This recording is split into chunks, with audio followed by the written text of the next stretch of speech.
In New York today, new video of Wendy Williams with the NYPD at her side. Wendy, how you feeling today? I know you said that you needed help. What if I told you? The woman who once made millions by talking about everyone else's secrets is now trapped inside a secret of her own? Because Wendy Williams, America's once unstoppable talk show queen, has just claimed they infected me with a death germ. Who are they? Why now? And how did the woman who exposed Hollywood's dirtiest scandals end up crying for her life on camera? This isn't a comeback story. This is a chilling, late-night confession that's shaking the internet. From hidden hospital rooms to mysterious guardians and celebrity enemies, something dark is crawling beneath the surface, and Wendy might have just blown the lid off it. They said fame was a dream. For Wendy Walters, it became a laboratory experiment, once the loudest voice in daytime gossip, the queen of celebrity takedowns. The woman who could destroy an A-lister's image with a single eyebrow raise, Wendy built her empire on everyone else's secrets. But today, she isn't talking about anyone else. She's trembling on camera,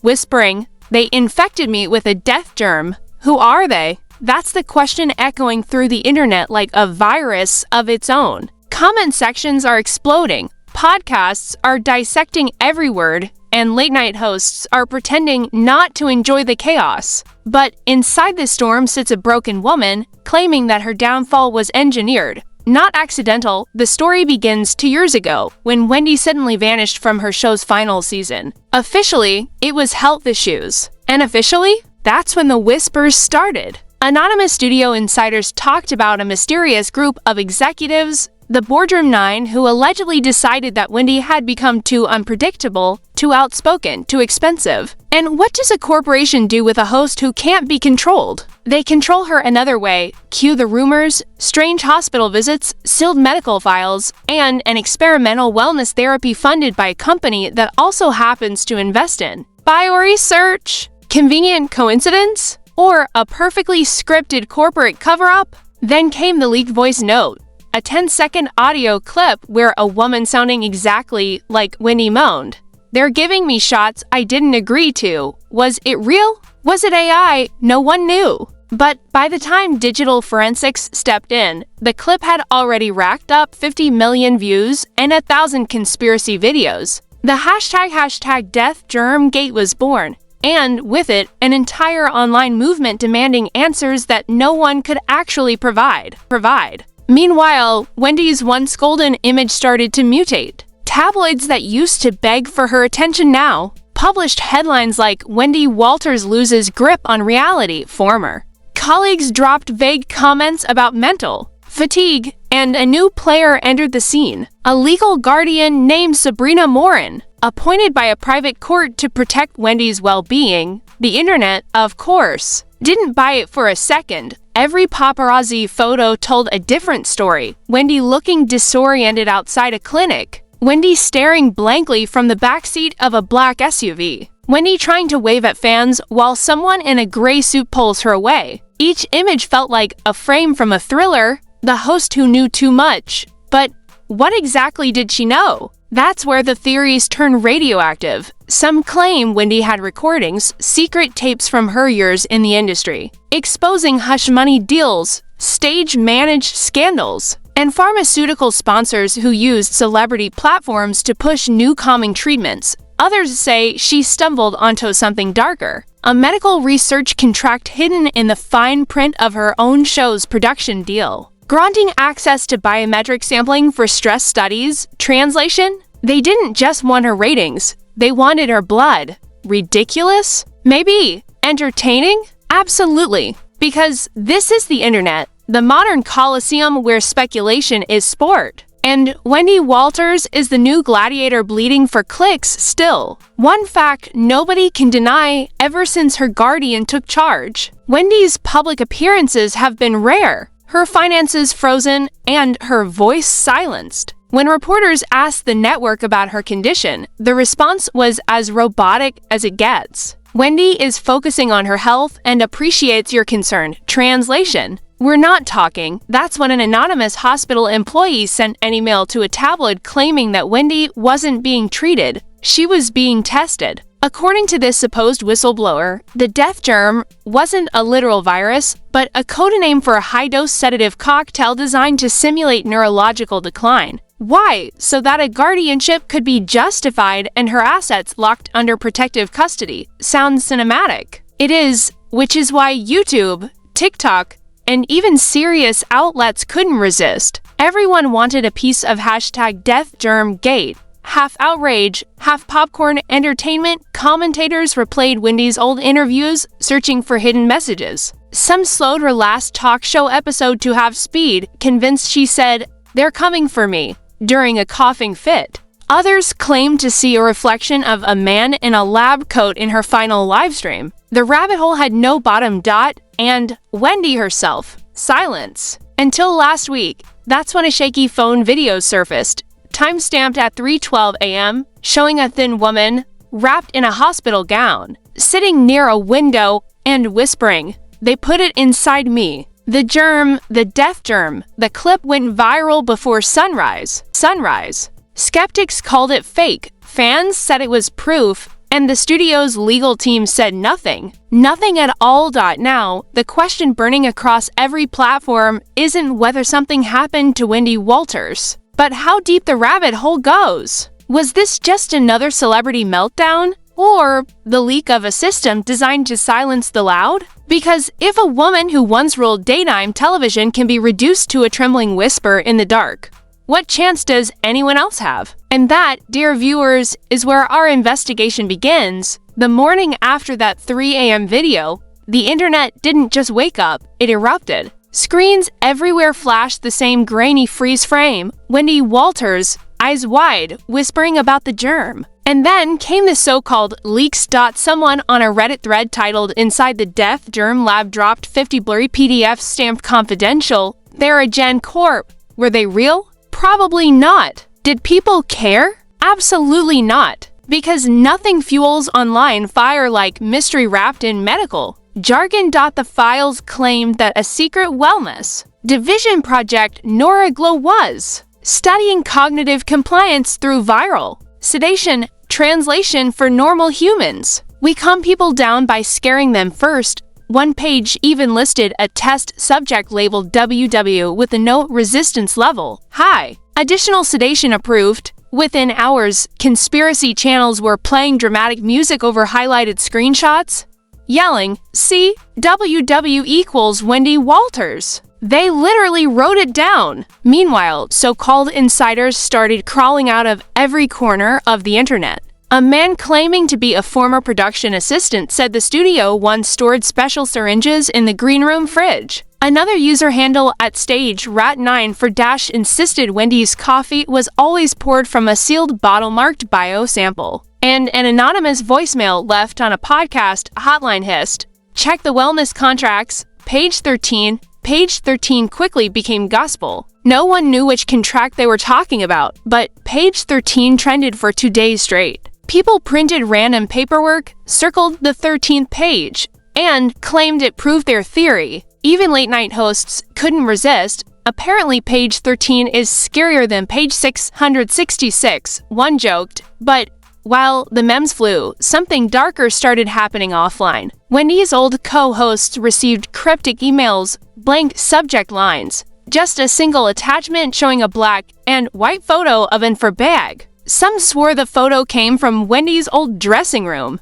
Others thought it was AI. Either way, it gave the story teeth. The internet's detectives formed factions. There were the bio-truthers, convinced Wendy was a human experiment. The Guardian deniers, who believed her court-appointed protector was a corporate spy. And the reality checkers, who screamed it's all performance art. While secretly enjoying every update.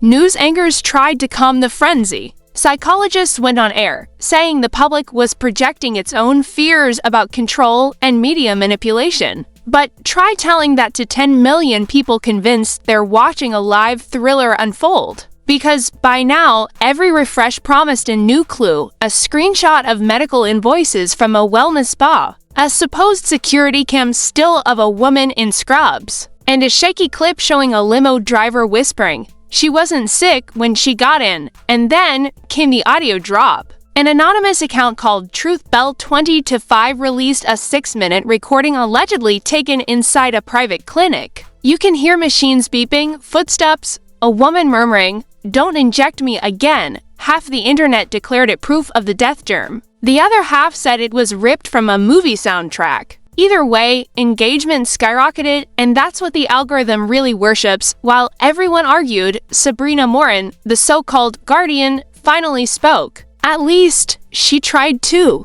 Standing outside her lawyer's office, she told reporters, "These rumors are not only false, they're dangerous. Wendy is safe, healthy, and under proper care." Cue the dramatic background music on every commentary channel. Because nothing says cover-up like someone saying everything's fine. Within hours, Sabrina Gate was trending. Internet sleuths found out she once interned at Theragen Corp, the same company named in the fake leaks. Her LinkedIn page suddenly disappeared. Her neighbors told tabloids she keeps her curtains closed. That was enough fuel for another week of chaos. Meanwhile, Wendy's fans were organizing. They called themselves the Freedoms, a mix of die-hard followers, pop culture rebels, and self-declared citizen journalists. Their mission, #FreeWendyNow. They spammed sponsors, flooded the network's comment sections, and even projected "Where is Wendy?" on the side of a Manhattan skyscraper. It wasn't activism. It was digital theater at its peak. And just when it felt like the storm might calm down, it didn't, because someone no one knows who emailed every major outlet a 47-second clip titled "Wendy Walters, The Cure." It showed Wendy sitting in a bright white room, smiling faintly, saying, "They told me it's all for my recovery." But why does recovery feel like prison? Her words echoed like a siren. Was she freed? Drugged? Acting? Nobody knew. The clip ended with a jump cut and a single-frame reading Project DW Phase 2 overnight. New hashtags spawned. #Phase 2, #The Cure is Control, #Death Germ Files. Every influencer, every reaction channel, every podcast with a microphone turned it into content. It was no longer a story, it was a culture war between belief and mockery. But buried beneath the jokes and theories lay a quieter question: if Wendy really was just a patient getting legitimate help, how did her privacy become global entertainment? And if she wasn't, who benefits from turning her suffering into spectacle? Because in the algorithm's kingdom, pain is profit and every click is currency. It's currency. And right now, Wendy Walters was the most valuable tragedy on the market. The death germ wasn't just a rumor anymore. It had mutated into something even more contagious. Attention. By the time morning shows tried to fact-check the story, it was already too late. The internet had crowned its new queen of chaos, Wendy Walters, the woman who went from talk show legend to living conspiracy in less than a year. Every post, every meme, every exclusive insider leak was another spark on a digital bonfire that nobody wanted to put out. Governments don't usually comment on celebrity gossip. But when an official spokesperson was asked whether the Department of Health was investigating Theragen Corp, she paused just long enough for the clip to go viral. That pause became proof. The caption read, "They know something." Within an hour, 10 million views. Financial markets reacted next. Theragen's stock plunged 18% in one afternoon. Reporters stood outside the company's Manhattan headquarters as drones hovered overhead streaming live. Employees hid their ID badges. Lawyers released statements full of phrases like baseless speculation, an ongoing internal review, translation, "We're panicking." But legally, we can't say that. Meanwhile, Sabrina Morin vanished from the public eye. No press, no photos, no posts. And you already know what silence means online. It means the imagination goes feral. Someone claimed she fled to Switzerland. Another swore she'd been reassigned to a private island facility nicknamed the White Ward. There were even 3D renderings of her supposed hideout, complete with motion sensors and glass walls. No evidence, all entertainment.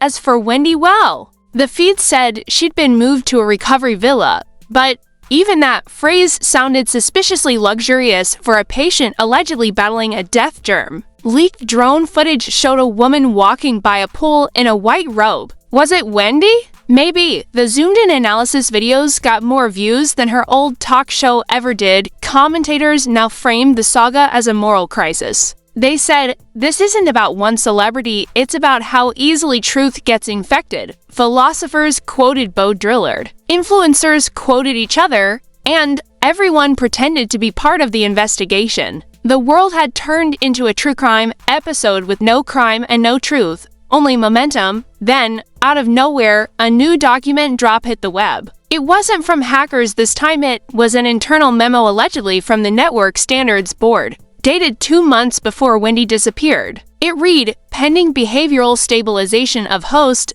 proceed with guardianship phase 2. That one line reignited the firestorm. Reaction channels shouted, see? They literally called her a host. The meme factory went nuclear. Pictures of Wendy with alien eyes. Captions like host activated within 24 hours. The Senate Subcommittee on Health, not to be outdone by Twitter, announced a preliminary review into ethical medical guardianships, not because they cared, but because clout now votes harder than citizens. Politicians smiled on camera saying, "We take these concerns seriously," while campaign managers checked trending tabs, sponsors bailed. Streaming platforms pulled reruns of Wendy's show, citing public sensitivity that only made things worse. Deleting content is like throwing blood in shark water. People started uploading pirated clips titled the episodes they don't want you to see. Every re-upload added more commentary, more outrage, more profit.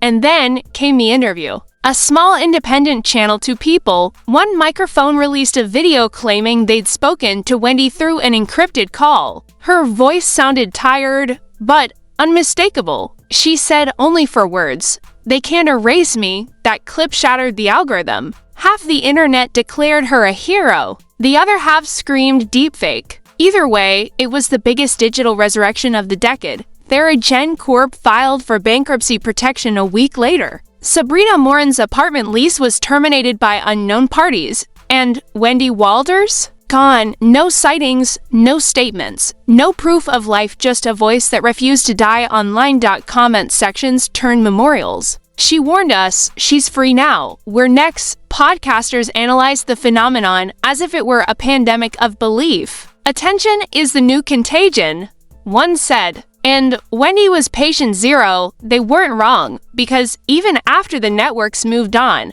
the story didn't fade, it evolved. Every new celebrity meltdown got branded a germ case. Every wellness ad was dissected for mind control chemicals. Every court-appointed guardian became a villain in waiting. Wendy Walters had become the myth that powered the next wave of viral paranoia, and maybe, in some twisted way, that was her final show. No studio lights. No cue cards, just the biggest audience she'd ever had, and the script wrote itself.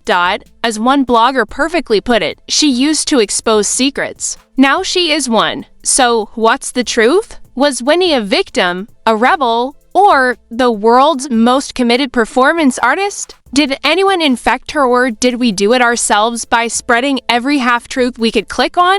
That's this video nobody wants to admit. Because in this story, the death germ was never real. The infection was us, the viewers, the posters, the believers. We shared it, we mutated it, we monetized it. And when Wendy whispered they infected me, maybe she wasn't talking about a lab at all. Maybe she was talking about the internet. So, what do you believe? Was Wendy Walters a victim of power or a mastermind of her own legend? Did she really get infected with a death germ, or was that germ just the truth spreading faster than anyone could contain it? One thing's for sure, this story isn't over. And if history has taught us anything, it's that silence is the loudest confession of all. Tell me what you think in the comments. Was Wendy silenced or set free?